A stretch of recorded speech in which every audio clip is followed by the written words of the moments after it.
¿Sabía que el 85% de los cánceres de pulmón y tráquea están asociados al tabaco? ¿Querés dejar de fumar? Nuevo tratamiento láser, único en Río Cuarto. Alto nivel de efectividad, indoloro y sin efectos secundarios.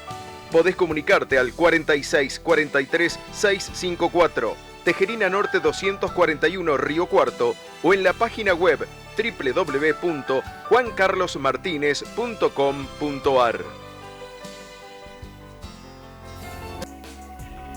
Bueno, y hacemos una pausa, dejamos de hablar del eclipse, que dicho sea de paso, después del noticiero ya vamos a estar hablando de la Copa América, ¿no? ¿Cómo pasa, no, todo? Exactamente, a mucha velocidad, muy mucha rápido velocidad. Todo. Bueno, vamos a hablar ahora de la salud, nos quedó pendiente una parte del mal de Alzheimer. Contame de qué vamos a hablar ahora. Así es, hoy vamos a hablar, en realidad empezamos hablando de la enfermedad que había tenido el presidente Ronald Reagan de los Estados Unidos. Habíamos visto una primera parte y hoy vamos a hablar de los síntomas que realmente tiene el Alzheimer, los factores de riesgo y la forma de prevenirlo. Bien, atentos entonces a prestar mucha atención. Bueno, ya cuando habíamos estado hablando el martes anterior llegaron muchos mensajes. Realmente es muy interesante este tema porque hay cada vez más personas que se ven afectadas por el mal del Alzheimer y el que más, o el rol que más influye también es del cuidador, ¿no? Sí, sin duda. Hay que conocer el tema porque yo creo que cuando el cuidador no se cuida, en poco tiempo tenemos dos enfermos en vez de tener uno solo. Muy bien, doctor, entonces lo dejo a prestar atención a esta segunda parte acerca del Alzheimer. Bueno, muchas gracias, Maggie. Bueno, tal como habíamos dicho, uno de los presidentes de los Estados Unidos, que fue el presidente Ronald Reagan, que había tenido Alzheimer, el martes pasado habíamos hecho el comentario de que el hijo había dicho que el Alzheimer había comenzado mientras él fue presidente. En realidad todos los galenos, los médicos que lo atendieron, dijeron que no, que empezó mucho después de que él había ya dejado la presidencia de los Estados Unidos. Lo primero que podemos hablar es de los síntomas. ¿Cuáles son los síntomas del Alzheimer? Y el martes pasado habíamos hecho este pequeño comentario que hoy lo vuelvo a repetir. Todo Alzheimer comienza con pérdida de memoria, pero no toda pérdida de memoria es Alzheimer. Esto lo digo porque muchas veces hay pacientes que tienen o personas que tienen 50, 55, 60 años y cuando tienen un poquito de pérdida de memoria, lo primero que hacen es asustarse pensando que puede ser el Alzheimer. Pero en realidad pueden tener una pérdida de memoria por otro tipo de patologías como la depresión, la ansiedad, el estrés, etcétera, o un trastorno cognitivo leve y no ser necesariamente el Alzheimer. En el Alzheimer, la pérdida de memoria cumple una ley que se llama Ley de Ribot. Ribot fue el que descubrió esto o anotó esto, percibió este tipo de sintomatología, que es lo siguiente. El paciente olvida la memoria inmediata y reciente, pero no la remota. Vuelvo a repetirlo. El paciente olvida la memoria reciente, pero no la remota. O sea, el paciente puede recordar a la perfección lo que pasó hace 10, 20, 30 o 40 años, pero no recuerda qué almorzó hoy al mediodía, o no recuerda en dónde dejó una llave hace un momento, o no recuerda qué es lo que hizo ayer, o no recuerda a quién acaba de saludar. Es decir, le cuesta fijar nueva información. Esa es la ley de Ribot. Por eso, cuando uno le pregunta mucho sobre años pasados, qué es lo que sucedió, por más que tenga el Alzheimer, lo pueden recordar sin ningún tipo de problemas. Acá tenemos la primera, que es la principal, la memoria, de la cual acabamos de decir un poco, dar un pantallazo general. Lo segundo es el pensamiento y el razonamiento. Este tipo de pacientes, en cuanto al razonamiento, tienen dificultades en lo que nosotros llamamos las funciones ejecutivas, es decir, razonar cosas abstractas, como por ejemplo números. Aquí es donde empiezan a tener problemas con el dinero, con la plata, con el vuelto. Ni le cuento de a lo mejor hacer una resta o una suma relativamente simple. Uno puede preguntarle cuánto es 30 menos 3 y hay algunos que a lo mejor no lo pueden percibir, o cuánto es 90 menos 7 y hay algunos que a lo mejor no pueden dar con exactitud en el número que corresponde, y así sucesivamente. En cuanto a hacer valoraciones y tomar ciertas decisiones, algo que sufre muchas veces el paciente con Alzheimer es la pérdida de la valoración que normalmente tiene en función de una desinhibición. Por ejemplo, muchas veces un paciente con enfermedad de Alzheimer, si está internado, muchas veces suele tener conductas o palabras inadecuadas, con un alto contenido de índole sexual, por ejemplo, para el cuidador o la cuidadora, o alguna enfermera, por supuesto que todo lo hace de manera totalmente inconsciente, y por supuesto en la toma de decisiones en cuanto a, por ejemplo, en guardar cosas que después ni siquiera se acuerda dónde las guardó, guarda parte de la plata en un lugar, parte de la plata en otro lugar, es decir, empieza a tomar decisiones que después terminan siendo perjudiciales para sí. Planificar y realizar actividades familiares, esto es lo que nosotros normalmente llamamos apraxia. En cuanto a las actividades familiares me refiero a actividades que él cotidianamente normalmente hacen, y la apraxia significa no hacer o tener dificultades en continuar con una serie de actividades que tienen un fin final, una meta, un objetivo, como es por ejemplo prender la hornalla de la cocina. Por ejemplo, esta secuencia de buscar la caja de fósforo, abrirla, sacar la cerilla, volver a cerrar la caja de fósforo, rasparlo en un costado y encender la cocina, eso es toda una continuidad de actividades que el paciente tiene que razonar que tiene dificultades en hacerlo. O por ejemplo, cuando tiene que, supongamos que sea un fumador y tiene que prender un cigarrillo, esa secuencia natural que uno hace de buscar el cigarrillo, ponérselo en la boca, encender el cigarrillo, etcétera, le tiene una gran dificultad en realizar esa tarea. Eso se llama apraxia. Lo otro que también existe se llama agnosia, es decir, los pacientes cuando uno le puede poner, por ejemplo, una lapicera en la mano y le hace cerrar los ojos, no reconocen que eso es una lapicera, o una moneda, no reconocen que eso es una moneda, siempre y cuando hablando de pacientes que tengan la sensibilidad normal en la mano, ¿verdad? En cuanto a los cambios de personalidad y los cambios de conducta, bueno, pueden aparecer síntomas agregados, los más comunes son la depresión.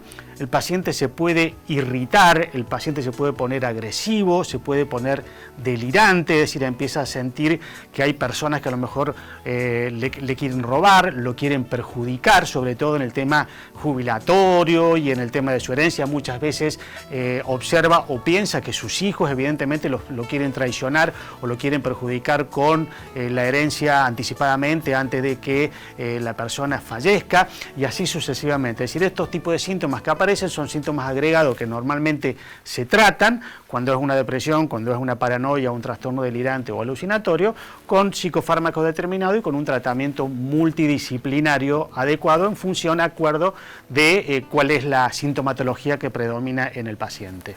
Si nosotros nos arrimamos a la próxima placa, en esta placa vemos los factores de riesgo. El primer factor de riesgo es la edad.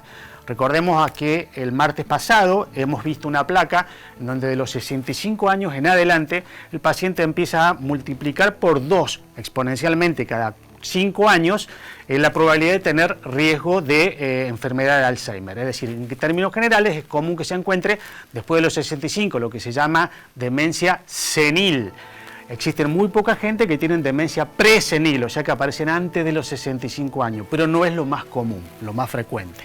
Antecedentes familiares y genética, en términos generales acá hablamos del 1% de los pacientes que tienen Alzheimer, que si uno tiene antecedentes genéticos, los cuales se están estudiando, que hay una trisomía, hay una alteración cromosómica que normalmente hace que una proteína de la cual hablamos el martes pasado, que forma ovillos neurofibrilares dentro de la neurona y la termina atrofiando, ese gen normalmente se encuentra distorsionado y esa distorsión de ese gen, ese predominio de la presencia de ese gen, hace que aparezca la enfermedad.